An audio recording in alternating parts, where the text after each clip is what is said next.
Magandang gabi po. Ngayon po ay ikatlong nananabina po natin para sa Timala Patrol. Tatagulo. Ito po sa Lumpia at pakikita ko sa inyo. Ang gabi na po ito. Pananabina, preparasyon po para sa nalalapit na silibra ng ating Timala Patrol. Tataguni at tatawsin. Ayan po. Sumainyo ang Panginoon At sumayo rin. ang mabuting balita ng Panginoon ayon kay San Lucas. Noong panahon iyon, samantalang naglalakad si Jesus at ang kanyang mga lagad, may mga taong nagsabi kay Jesus, "Sulod po ako sa inyo kahit saan." Sumagot si Jesus, "May lungga ang asong gubat at may pugat ang ibon. Ngunit ang anak ng tao wala man lamang matulugan o mapagkaunaan." Sinabi ni Jesus sa isa, "Sumunod ka sa akin," ngunit sumagot ang tao, "Panginoon, hayaan po muna nila akong umuwi upang ipaglibing ang aking ama." Sinabi ni Jesus sa kanya, "Ipaubaya mula sa mga patay ang paglilibing ng kanilang mga patay. Ngunit ikaw, umayo ka, umayo mo sa mga." Okay. Johnny.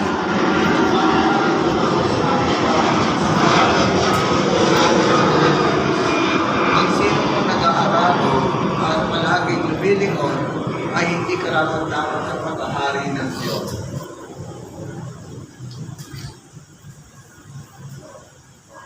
Ang mabuting balita ng Panginoon. Okay, magsip po kayo. Alam nyo, nagaling akong arogya. Pagka weekday, bawal mag-comedy ng mapa. Kailangan 3 minutes ka lang, pinamapa 5 minutes, di ba? Pag hindi, meron kang matatanggap na comment. Ganun doon, susunatan ka, matawagan ka. Okay. Eh dahil wala naman doon, Dito tayo. mahaba-haba. Buka plastic daw. Okay. Una, gusto ko maintindihan yung Ebanghelyo ngayon. Yung Ebanghelyo ngayon, hindi naman actual na gano'n ang ibig sabihin. Kagaya ayan, ang mga patay, paglibing ng mga patay. Pwede mo maglibing ng patay, patay na nga. Di ba? Ang Biblia, hindi mo po pwedeng basahin ng actual, ng literal. Diba? Kailangan inunawa kong teksto. Ang tunay dito, yung paglilibing ng tatay niya. Malakas tayo. Sa tunay na kwento, meron kaming mga kwento na kwento ng mga tao ng panahon na yun, na ginagamit si Jesus. Para makunawa, parang balikan mo yung panahon ni Jesus. Yung panahon na ito, na isang kwento tungkol sa isang tao, kaya kinaalagahin yung tatay niya, at balak niya, alagaan hanggang mamatay, tapos siya mag-ibig. Kaya sinabi ni Jesus yung mayang patay mag-ibig sa mga patay. Ibig sabihin, sabi ni Jesus, sumunod ka na sa akin. Kasi lumalabas na excuse na lang yung tatay niya. Hindi siya maka-cut off ng tie sa katatay niya. May attach na siya. So talagang, pag hindi mo kinat yung tie mo, hindi ka talaga po pwede kasi pag nagpanila, yun ako ang pinili mo at pagiging misyonaryo. Paano yun? Iiwan mo talaga ang pamilya mo. Kagaya ng mga paano dito. Ng mga dating panahon. Ng panahon ng bata pa si Isabel. Diba? Diba? Oo. Yung mga foreigners. Kung hindi sila mag-detach sa pamilya, ano sila pupunta rito? Diba? O yun ang context lang. Malakas pa yung tatay na kaya sabi nila very. Ibig sabihin nun, pagpaubaya ka sa Diyos at bahala mag-detach ka. Kung hindi ka makakasunod sa Diyos. Di ba? Yun ang ibig sabihin nun. At least isa. O pangalawa na, number 2 na moment, number 2. Ito ko sa pinagdiriwang natin. Kasi magkaiba yung reading dito at saka yung reading para sa fiesta ng Guardian Angel. Di ba? Babanggitin ko lang yung readings dito kasi ma-out of context ako pagka hindi ko ginamit yung gospel ng pang-Guardian Angel. Ang gospel ko sa Guardian Angel kay St. Matthew. At ang sinabi, yung last verse na lang, ang haba ko pag binasa ko to eh. Yung last verses, see that you do not despise one of these little ones. For I say to you, that the angels in heaven will always look upon the face of my heavenly Father. Diba? Sinabi rito, makinig, diba? Okay. May sinabi rito, makinig, diba? Sa boses ng ano sa tinig, parang sa first reading yata. Kaya tingnan sa first reading. Nawala ako. Okay. Etong first reading. Okay, anyway. Kasi may sinabi rin siyang listen to the voice. Okay. Alam niyo, pumasok sa pagninilay ko, naniniwala ko sa God and Angel. Hindi lang ito konsepto. Kasi pag narinig mo yung mga paring CICM na mga bata, sasabihin nila yung God and Angel, hindi totoo. Ang mga CICM nahati sa dalawa. Yung kalahati, mga conservative, yung mga professor namin, sila Father Albert Mersker, Father Leo Bandrote, yung kalahati, hindi na ako mag-recommend, liberal to liberal, walang angel. Ako naniniwala. Bakit? Okay. Nandun ako sa conservative group, at saka palaki kami ng conservative group ng mga CICL. Okay, bakit? Namatay nun ang lola ko. Some years ago na kasi, batang pari pa lang ako, wala pa akong 10 years ago, mga 5 years na parang pari. Ngayon, 33 years na akong pari. Mga 5 years o 7 years pa lang pari. Pupunta ako sa probinsya namin sa Angat, sa hapon. Uuwi ako ng madaling araw. At magpapahinga, tapos babalik ako. Ganun ang ginawa ko. Siyempre, madaling araw gusto ko na makauwi. Doon sa Santa Maria, Bulacan. Kasi, doon ako nagdadaan sa kabilang daan, sa Medicor. Dadaan ka ng Angat, dadaan ka ng Santa Maria, tapos lalabas ka ng North Diversion Road, Pantawag, NLEX ngayon. Doon sa Santa Maria, may diversion road. Yung isa, pumapasok sa bayan. Yung isa, hindi papasok sa bayan. Gumawa lang tayo sa gitna ng bukid. So, siyempre, ito ka nadadaan sana para mabilis. Ang bilis-bilis ni takbo ko. Tapos meron ako narinig na wala akong kasama, nag-iisa ko. Pauwi na ako sa seminary, assign ako ng seminary. Dinig ko sa akin, preno! Pumreno ako. Talagang pumreno ako. Dahil mabilis ako, yung preno, sumasalsad pa ako. Nasa kalsada ako, dahil sa higpit ng preno ko, sumasalsad ako sa shoulder. Alam mo nasa shoulder kasi, yung shoulder, hindi ko dahil asfaltado na yung pang-shoulder ngayon, di ba? Yung shoulder doon sa Santa Maria at that time, ano ang tawag dito? Buhangin ng batuhan na. Sumadsad ako eh. Tapos nung tumigil ako, tamang-tama ako dun sa yung galing sa bayan.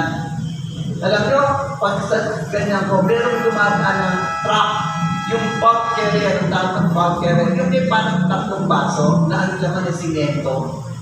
Galing yung north sa garay. Doon dumaan sa may bayan. Tamang-tamang ganyan kami, nakatingin na kami, nakatingin ng driver ng truck sa akin. Ako naman nakatingin ako sa akin, tama yung mata namin. Alam nyo, rinig na rinig ko sabi sa akin, preno! Tama lang, kasama.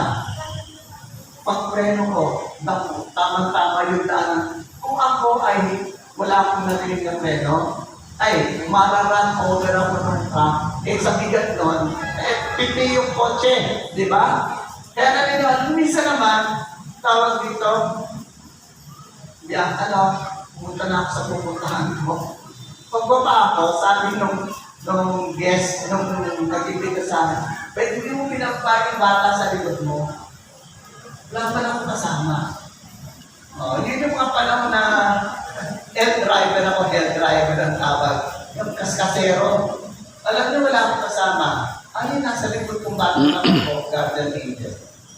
Kaya naniniwala ako sa guardian angel. Hanggang ngayon, kahit matanda na ako, nagdadasal na ako sa guardian angel ko. Kasi naniniwala ako eh. Talagang may guardian angel.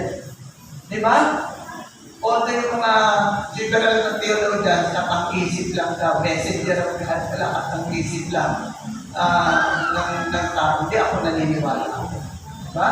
Okay. Ngayon, kapistahan natin ng guardian angel. Ngayon, i-relay ko na lang sa sinasabi ng gospel dito.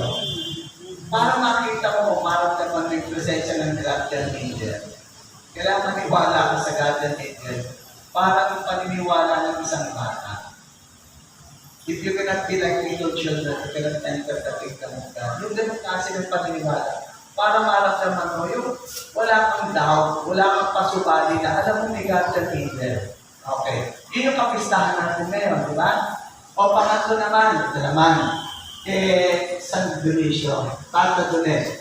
Saint Denis sa English Hindi ko alam kasi may Biblia ganon kung paano pag-pronounce. Denis or whatever sa French.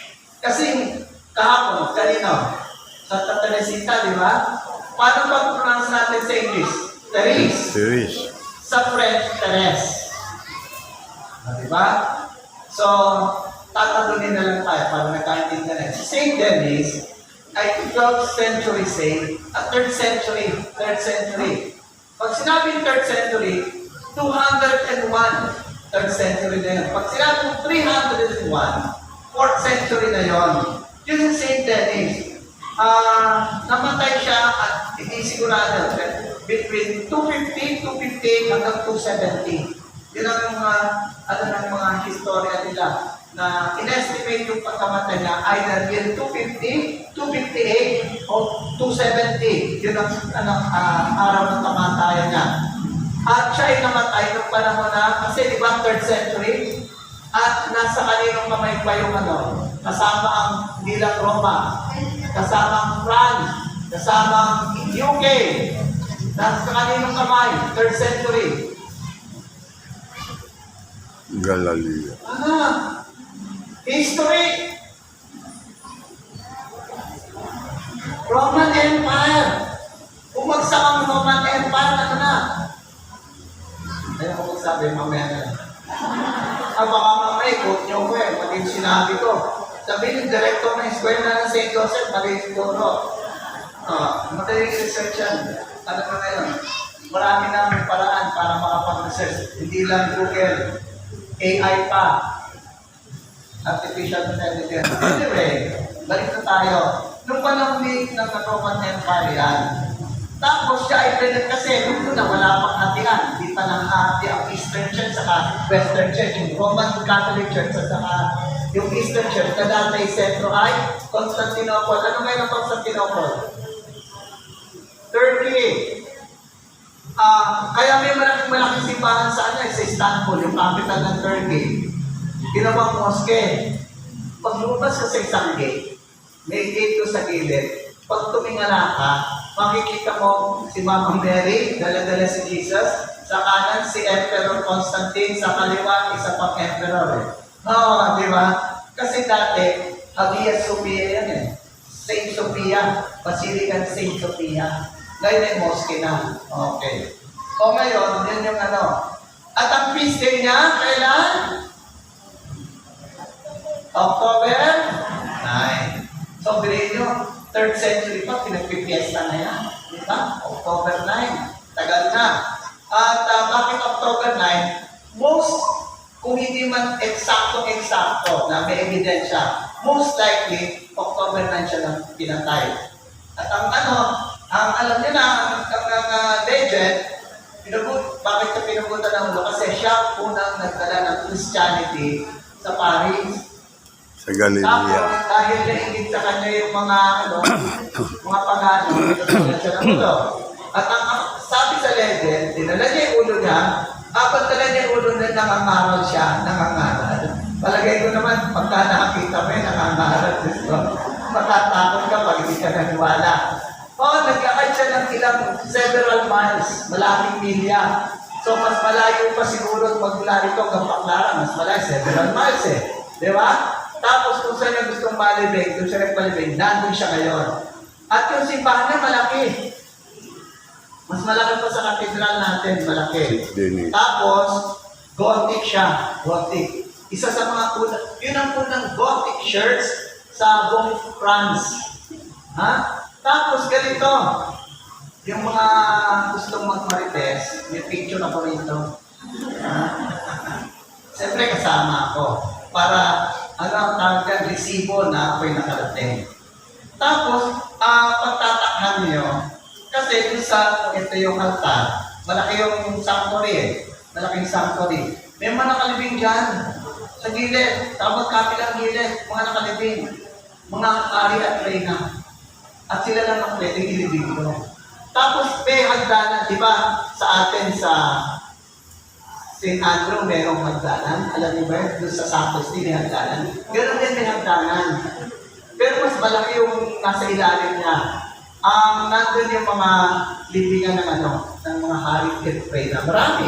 Bino mo ko ilang centuries, di ba? At noon, yun ang katedral ng Paris, kasi ang patron saint ng Paris at buong France, si San Dionisio, Saint Denis, di ba?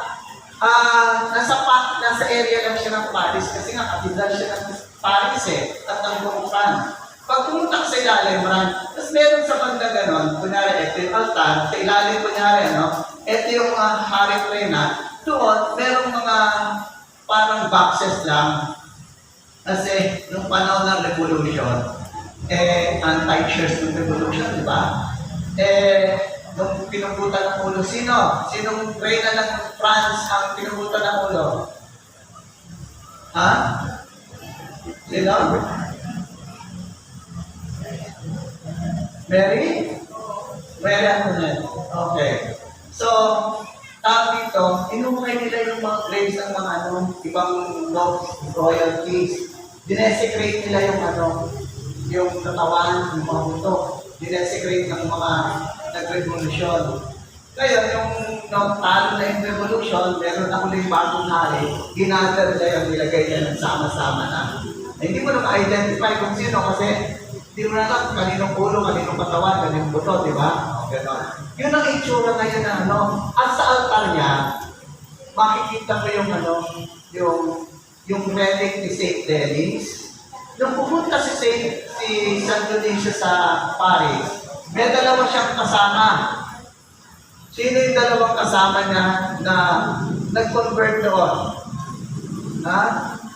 Ang mga kahulan may premyo. Ha? Oo. Si Rusticus at saka si Eleutherius. Rustico, gusto yung Tagalog, Rustico at saka Eleuterio. Kaya kung may magkaanak kayo, pwede mong pakalanan sa Eleuterio. Magagalit lang sa'yo. Sabihin ng kapo mo, ang bantot ng pangalan kung binigay nyo. Di na uso yung mga Eleuterio, Apolinario, di na uso, di ba? Si Rusticus at si Eleutherius, kaya din sa altar, nandun yung relic, believed to be the bones ni Saint Rusticus, Saint Eleutherius, at saka si Saint Denis. Nandun sa altar. Yun. Tapos may pagpasok niya, may parang side altar doon, so may pagpasok. Nandun yung tiriga ng Kandila, siyempre pinagtiri ko ang San Dionisio ng Kandila. Diba? Yun. Ang mga tao ng panahon na, ang tawag sa Paris, hindi pa Paris, ang tawag ng panahon na yun ay Lutetia. Di ba lang pa? Tama pronunciation ko. Lutetia. Lutetia. Ang pangalan ng panahon na yun. At yung mga tao ron, believe to be na convertible, mga Europagite. Pero yung nga ginawa kay Saint Denis, di ba? Anong masasabi natin dito? Anong tayo masasabi dito? Anong nga dapat natin kapulusan? Alam niyo yung mga Pilipino, hindi na natuto, ha? Hindi na natuto. Ano tingnan niyo si Saint Denis? Sa pagtuturo niya ng tama at paggawa ng tama, ibinuwis niya yung buhay niya, di ba? Inaalay niya yung buhay niya, yung dalawang kasama niya, inaalay niya. Para lang panindigan ang katotohanan ng Ebanghelyo o katotohanan ng kabutihan, di ba? Pinanindigan nila. Ayaw, nabigyan lang ng 3,000, binenta na yung boto. At hindi na tayo natuto. Pinuboto natin yung walang pinag-aralan o hindi natapos ang na wala namang alam, na walang nag-aaral. Sayang yung budget ng kanyang opisina. Di ba? Pangalawa, tawag dito, nabigyan lang tayo ng konting ayuda. Binoto na natin, kahit alam natin na may babae yan. Kung hindi siya tapat sa asawa niya, Hindi rin yan tapat sa bayan. Diba? Okay. Tapos, ito ang basihan ng pagboto.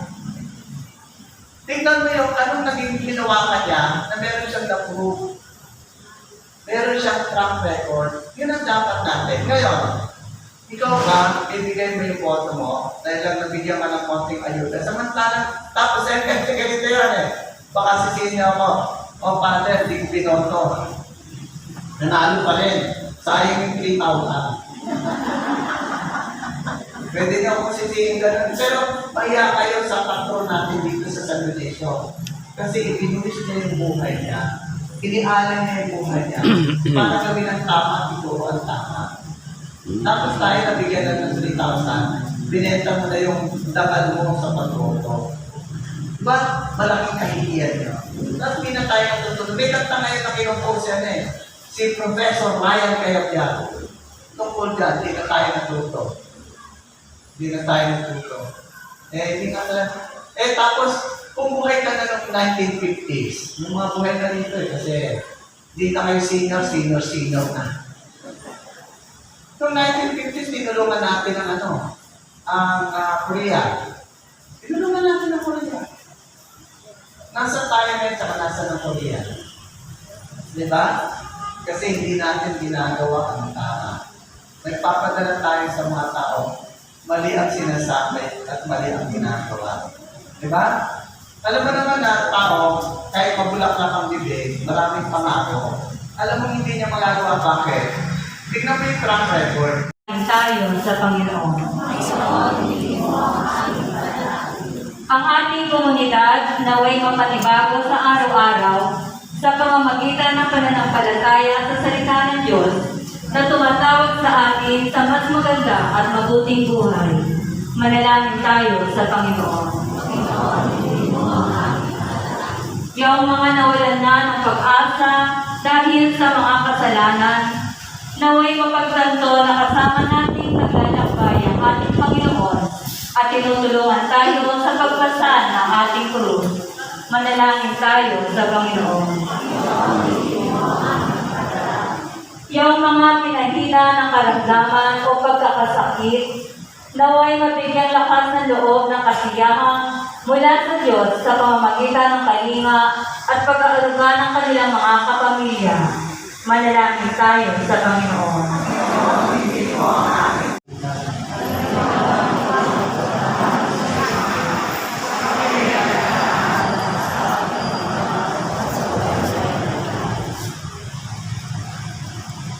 Awa namin Lorita, tanggapin mo ang mga alay namin.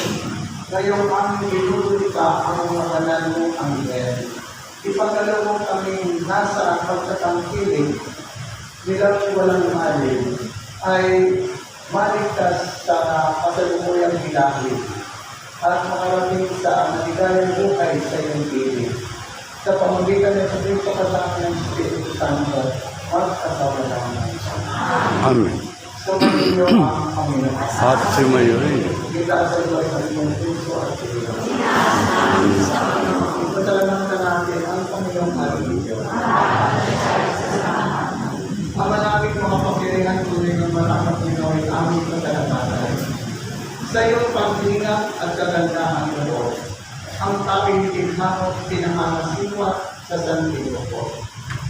Sa hangad mo siya'y iwastong lubos, siya'y pinagpusa mo sa kanyang pagkalingkod. Sa iyong pagkiling, iyong ipinahintulot na makabalik siya sa pamagitan ni Kristo Jesus. Kaya kaisa na mangyari na sisiyabit ng papuri sa inang walang mumpay sa katangitan. Kami nagbubingi sa iyong madakila.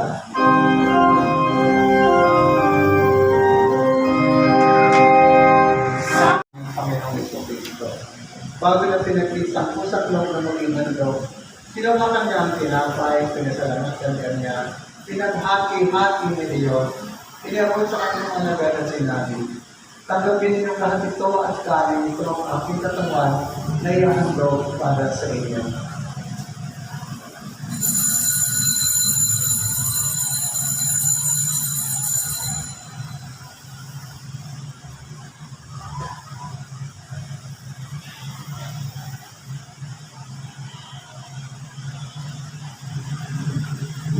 Kaya ginawa yung matapos sa kapungan, kinuha niya ang kalis, ngunit kanyang pinsalamatan. Inabot niya ang kalis sa kanyang malagan at sinabi, tanggapin niyo lahat ito at inumin. Ito ang kalis ng aking dugo. Nang bago at wala hanggang tipan, ang aking dugo ay bubuhos para sa inyo at para sa lahat sa ikapagpapatawad ng mga kasalanan. Gawin niyo ito sa pag-alaala sa akin.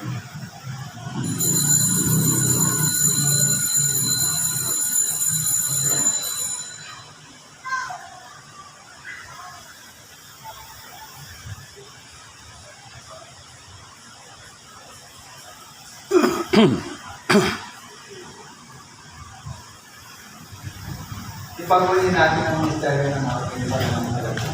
Si Kristo ay namatay, Kristo ay nabuhay, Kristo ay babalik sa wakas ng panahon. Ang mga ginagawa namin yung pag-alaala sa pagkamatay ulit sa kabuhay ng iyong anak. Kaya tinihalay namin sa iyong tinapay na nagbibigay buhay at ang bagay sa nagkakalot ng kaligtasan. Kami nagpapasalamat dahil kami yung narapan na tumayo sa harap mo para maglingkod sa iyo. Sinasama namin kami magsasabi sa katawan ng dugo ni Kristo ay mapupunod sa pagkakaisa sa pamamagitan ng Espiritu Santo. Amaling natin mga musibang nagaling sa buong daigdig. Puspusin mo kami sa pag-ibig. Kay San Francisco namin, Papa at Jesse namin, Bispo ng Tanang Kaparian. Alalahanin mo rin ang mga kapatid namin na hindi na may pag-asang sila ulit mabubuhay gayon din ang lahat ng mga pumanaw. Kaawan mo silang patrin sa iyong kaliwanagan. Kaawan mo kami, kaawan mo at pagigdapatin kaming lahat na makasari sa buhay na walang wakas. Kay sana mahal na Birhen Maria na ina ng Diyos, ang ina ng Prensuseso. Kay San Jose na kanyang kabiyak ng puso. Kay San Andres at ang mga apostol. Kay San Dionisio at ang lahat ng mga banal na nabuhay dito sa daigdig ng kalugod-lugod sa iyo. May pagdiwang nawa namin at pupupuri sa kararaman mo sa pamagitan ng iyong na aming Panginoong Jesucristo. Sa pamagitan ni Kristo kasama niya at sa Kanya, lahat ng parangal at papuri sa iyo, kasamang makapangyarihan kasama ng Espiritu Santo, magpasawalang hanggan. Amen.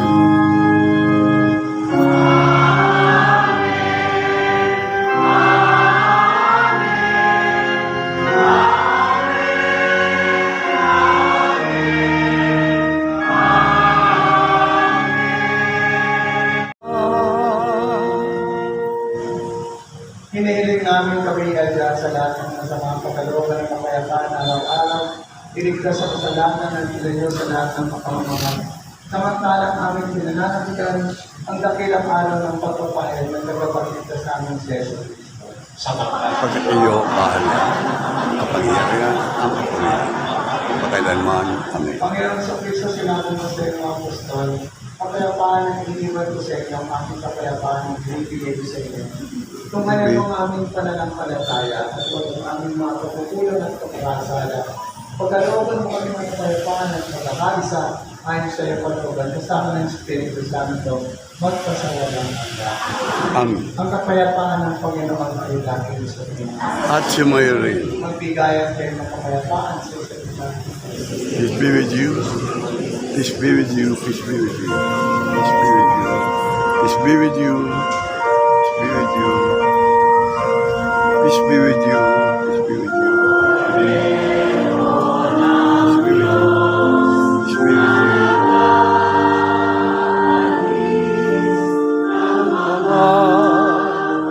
Salamat sa liputan.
para po sa ating family sponsors, sina Felipe at Cynthia Moro, Carlo at Jose Moro. Ngayon din po ay pinasasalamatan po natin ang mga naging kapag-alay ngayong gabi. Ang Knights of Columbus, San Judicial Council number 5697 sa pangunguna ni Grand Knight Wilfredo Rodriguez at faithful na Gilmore Bobby Cariaga. Aba. At ang San Judicial Council Nakaburod? Yun lang. Gusto marami santo? Wala. Wala. Mga santo lang yun. Ito. Manito Santos. At higit sa lahat, pinasasalamatan po natin Balita. Ay, nansi. ang punong tagapagdiwang natin ngayong gabi, ang chaplain ng San Ezequiel Moreno Moratores sa Las Piñas at dati natin kurang corporate rector, Reverend Father Ronnie Agustin. At sa inyo pong lahat na tumalo at nakisa sa misa nobena ngayong gabi, makikita po muli tayo bukas. Mahalaga lang po paalala. Sa darating po na linggo, ika-6 ng Oktubre, ang oras po ng ating misa o ang misa nobena ay ang regular Sunday Mass schedule na ikawalo ng umaga. Wala po misa sa ika-6 ng gabi sa darating na linggo. Para po sa iba pang gawain po sa ating Celebra 2024, mangyari tingnan ang harmony na nasa gate ng ating kapilya. Maraming salamat po. Magkano ka selfie? Sumayin niyo ang Panginoon. Sumayin niyo rin. Lahat ng mga Panginoon Diyos Ama, at Anak, at Espiritu Santo. Tapos ng ating pagdirigma, Tapos na po ang pang-tatlong gabi ng ating nobena para sa patron. Tata Dunay po Father.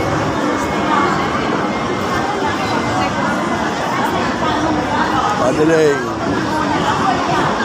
po at si Father ating pangkukunan video. Ayan po at napakarami po. Oo, ang dami. Yung ba? Sope, ayan po. Roder. Ayan po.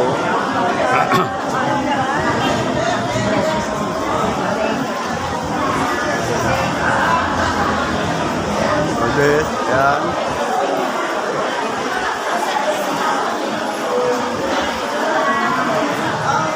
Sila.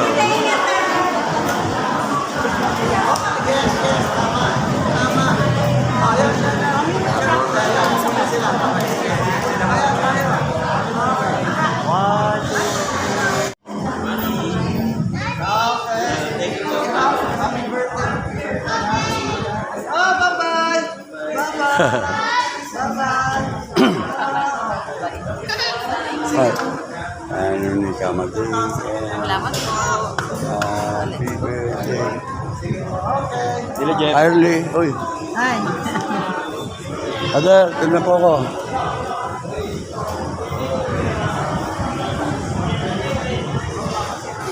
Father Rolly, tignan po. Ito rin lang. sige, ma'am, okay. Ano ba? Yun, dito na tayo.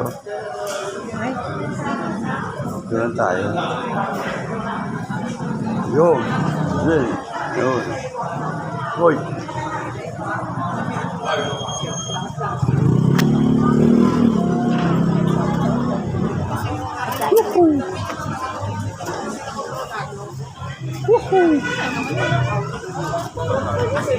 Pasisya mo na, ha? Gano'n ako nung bine. Pasisya mo na. Inano ko na, upload na. Nagpipintura kayo. Ano ba? Oo. Ano mo na ba? Sira wifi, oo. Pero beras na. Waldo. Waldo! Waldo!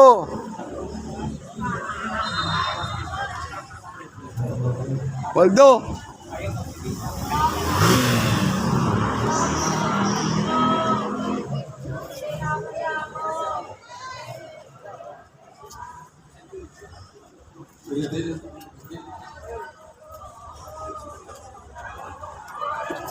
Ay, oh.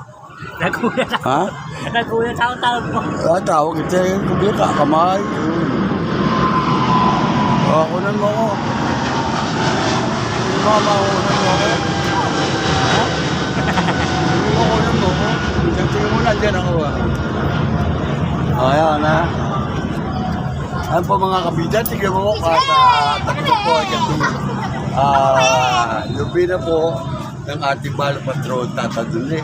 At yun po naman, at magkakaroon po ng Fatima. Tinipla po ng October 9. At napupuntahan ko po itutuloy po. Maraming salamat po mga kapida. Ito po ay si Waldo po ang cameraman ko. Salamat po. Magandang gabi sa inyo lahat. Kuha ba? Cut out sa mga kapitid channel. Ayun. Mga bata, mag-cut out kayo, mga bata. Cut out. Eh, sa mga yan, nasa na po. Ayan, okay.